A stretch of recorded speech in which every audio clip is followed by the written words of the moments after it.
पारंपरिक व परससीन मच्छीमारी यांच्यामध्ये उद्भवलेल्या वादावर आमदार नितेश राणे यांनी जे आंदोलन उभे करत मत्स्य अधिकारी यांच्यावर मासळी फेक केली या प्रकाराचा शिवसेना उपजिल्हा प्रमुख विलास साळसकर यांनी पत्रकार परिषद घेऊन निषेध करत गुन्हेगार आमदार जनतेला नको असा आरोप केला होता। त्याला प्रत्युत्तर देताना काँग्रेस तालुकाध्यक्ष संदीप साटम यांनी त्यांच्या शब्दात साळसकर तुमची सेना आता वाघाची राहिली नाही अशा शब्दात खिल्ली उडवली। राणे कुटुंबियांची नाळ सर्वसामान्य जनतेशी या जिल्ह्यातील जोडलेली आहे।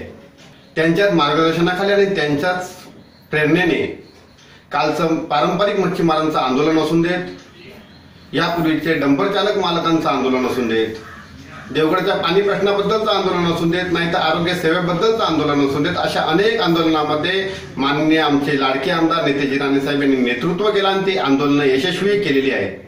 कोणत्याही प्रसिद्धीसाठी अशा प्रकारची आंदोलनं किंवा अशा खरोखरच लोकांच्या प्रश्नावरती चेष्टा करून तुम्ही प्रसिद्धी मिळवायची हा एक शिवसेनेचा आणि तुमचा साहसकर भाग राहिलेला आहे। मी तुम्हाला जाहीर आव्हान देतो, अशा प्रकारचे किती आंदोलनात तुम्ही सहभागी झालात, लोकांसाठी किती वेळा रस्त्यावर उतरलात, किती केसेस अंगावर घेतलात हे तुम्ही जाहीर करावं।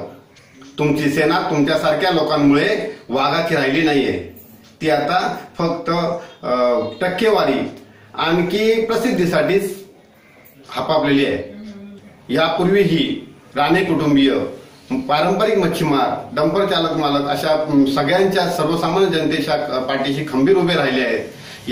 यापुढेही आमचे सन्माननीय नितेश राणे साहेब आपल्या सर्वांच्या पाठीशी खंबीर उभे राहतील, आपले सर्वसामान्य जे प्रश्न मार्गी लावतील, एवढंच मी तुम्हाला ह्या माध्यमातून ग्वाही देतोय। धन्यवाद।